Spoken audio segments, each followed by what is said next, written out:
안녕하세요. 오늘 저와 함께 5월 17일 속회 원가 고린도 전서 1장을 공부해 보도록 하겠습니다. 먼저 고린도에 보내는 첫 번째 편지에 대해서 배경 이야기를 살펴보도록 하겠습니다.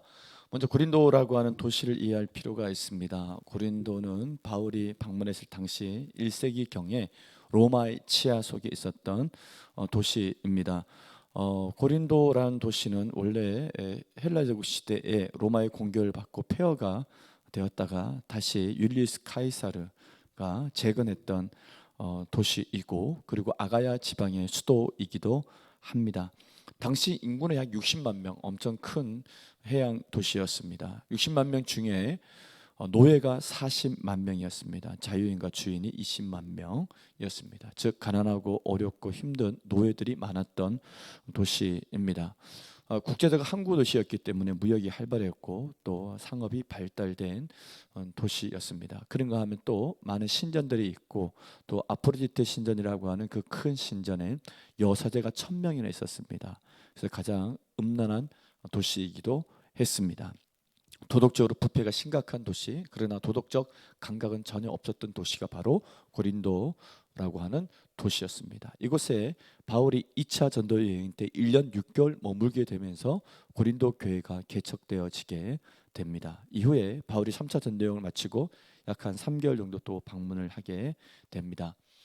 고린도 전서는 언제 쓰여졌을까? 고린도 전서는 바울이 3차 전도 여행 에베소에서 3년 동안 머물면서 이제 복음을 전하고 제자 양육에 힘쓰게 됩니다. 그때 고린도 교회에서 찾아온 스데바나나 아가이고 같은 이와 같은 사람들이 고린도 교회 문제에 대해서 이렇게 얘기를 하고 질의를 하게 되죠. 여기에 대한 답장 형식으로 쓰여진 것이 바로 고린도 전후서입니다. 고린도 교회가 개척된 것은 바울이 2차 전도여행 1년 6개월 동안 머물면서 전도할 때였는데, 연대적으로 보면 AD 50년에서 52년경 사이로 추정을 합니다. 그리고 바울이 이때 아주 중요한 동역자를 만나죠. 고린도에서 브리스길라와 아굴라, 로마에서 추방되어 고린도로 왔던 브리스길라와 아굴라 부부를 만나서 이들의 생업은 천막 장사 사업을 하는 사람이었는데, 바울도 천막 기술을 갖고 있었습니다. 그래서 같이 동업을 하면서 브리스길라와 아굴라는 뗄 수 없는 정말 신앙의 동력자가 됩니다. 훗날에 보면 바울은 브리스길라와 아굴라를 위해서라면 자신의 모든 것을 내어줄 수 있고, 또한 브리스길라와 아굴라는 자기를 위해서 목숨까지도 내어줄 수 있는 그런 신실한 일꾼이라고 칭찬하는 것을 보게 됩니다.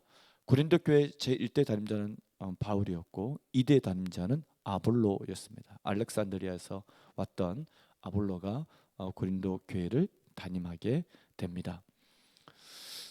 그러면 오늘 고린도 전서 1장을 나누게 될 텐데, 1장과 4장의 내용은 함께 묶여져 있습니다. 고린도 전서를 총 16장인데 1장부터 6장까지 구분하고 또 7장부터 16장까지 구분을 합니다. 1장부터 6장까지 다루는 문제는 파당의 문제, 근친상간의 문제, 그리고 소송, 불륜의 문제에 대해서 다루고, 그리고 7장부터 16장은 결혼 문제, 우상 제물의 문제, 또 공예배의 문제, 부활에 대한 해석에 대한 문제를 다루게 됩니다. 즉 고린도 전서는 처음부터 끝날 때까지 계속해서 교회 안에 있었던 여러 가지 이슈들, 문제들, 그것에 대한 답변과 가르침의 형식으로 쓰여져 있는 것을 보게 됩니다. 그런데 고린도 교회는 뜨거운 교회였고 또 잘 모이는 교회였고 부흥한 교회였지만, 사실 신앙적으로 보면 굉장히 성숙한, 성장해 가는 과정 속에 있었던, 그래서 성장통을 겪고 있었던 교회라 보면 되고, 또 여러 가지 은사를 통해서 또 성령의 역사들이 많이 나타나다 보니까 이것이 정리되지 않아서 또 은사로 인해서 굉장히 혼란스러웠던 그런 교회였다라고 이해하시면 되겠습니다. 먼저 1장부터 4장까지 내용은 계파 갈등의 문제를 다루고 있습니다. 그러면서 3장에서는 은사의 문제도 다룹니다. 여러 가지 부족함이 없는 은사를 받고도 성숙하지 못한 모습을 보이고 있는 고린도 교회 교인들을 향해서 탄식하면서, 4장에서는 하나님의 사역자로서 정체성을 그리스도의 일꾼과 하나님 나라의 비밀을 맡은 자로 표현하는 것을 보게 됩니다. 자, 그러면 이와 같은 내용을 배경으로 해서 오늘 말씀 나누기 보도록 하겠습니다. 하나님이 세상에 미련한 것들, 약한 것들, 천한 것들, 멸시받는 것들, 없는 것들을 택하신 이유는 무엇인가요? 자, 바울이 로마서 1장에서 이 얘기를 하는 이유는 미련하고 약하고 천하고 멸시받고 없는 것들, 그 도시 특징이 그랬습니다. 서두에 얘기했듯이 60만 명 중에 40만 명이 노예였습니다. 그리고 고린도 교회에 주류를 이루고 있는 사람들도 노예였고 하층민들이었습니다. 주인은 별로 되지 않았고 자유인도 적었습니다. 그러다 보니까 이들에 대한 정확한 위로가 필요했고 또 이들을 향한 하나님의 계획을 말씀함으로써 그 교회 안에 모든 사람이 소중히 대우받을 수 있도록 그렇게 하고자 하는 의도가 있었던 것으로 보여집니다. 하나님께서 미련하고 약하고 천하고 멸시받고 없는 것들을 택하신 이유는 어디 있냐?